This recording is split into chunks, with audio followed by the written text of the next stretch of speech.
Okay, let's talk a little bit about persuasion and what it really is and how it really works.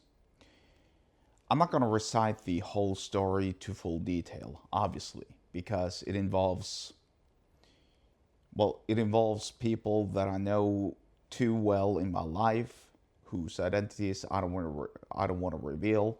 It also is a matter of safety and privacy, hence why I'll do my best to keep things anonymous. Somebody close to me was recently asked to do a service, like yeah, as in to help out, by another person close to me.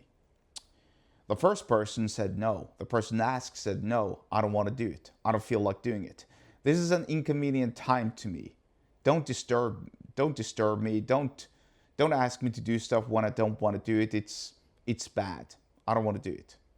It's boring.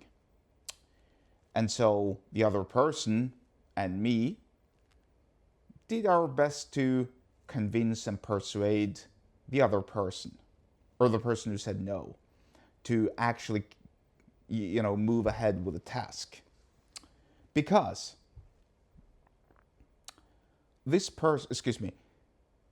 life works in the following way.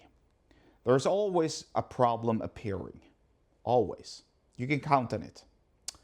At any given time, at any given day, at any given hour, at any given minute, something breaks, something comes up, something doesn't work, and you're going to have to roll up your sleeves and get your hands dirty.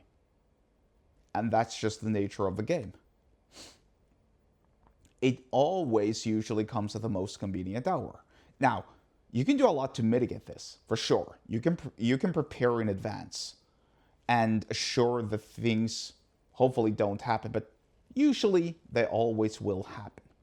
Anyway, let's get back to the point here.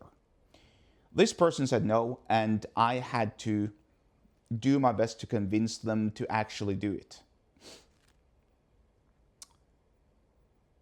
This person is very, very receptive, very, very emotional, and this person has such a role in my life that I'm like, I don't want to say I'm an authority figure because that's wrong.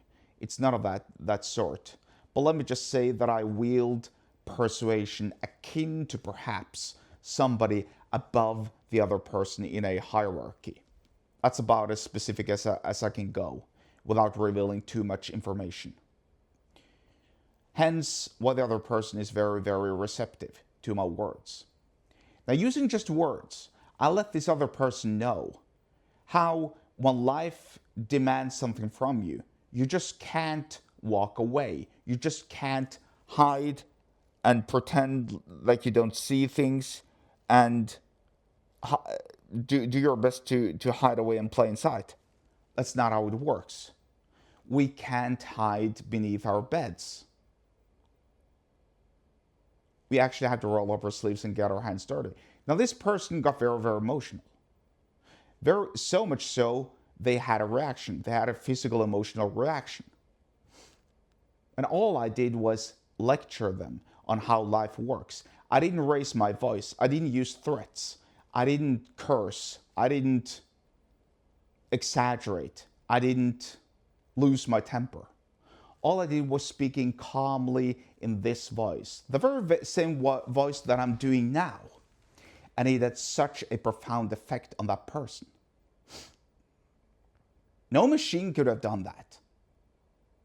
No AI can do that because you always know it's a machine.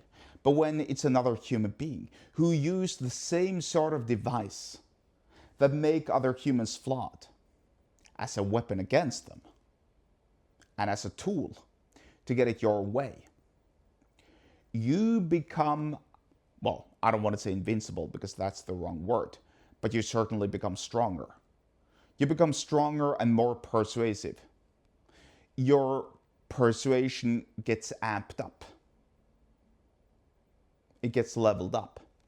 And so in closing, think about this. The next time you want to use persuasion, insert emotion and human intuition, because those two devices are void of any machine. If you want to learn more about sales, persuasion, and business, get subscribed to my email list. The link to do so is in the episode description wherever you're watching or listening to this, and I'll see you there.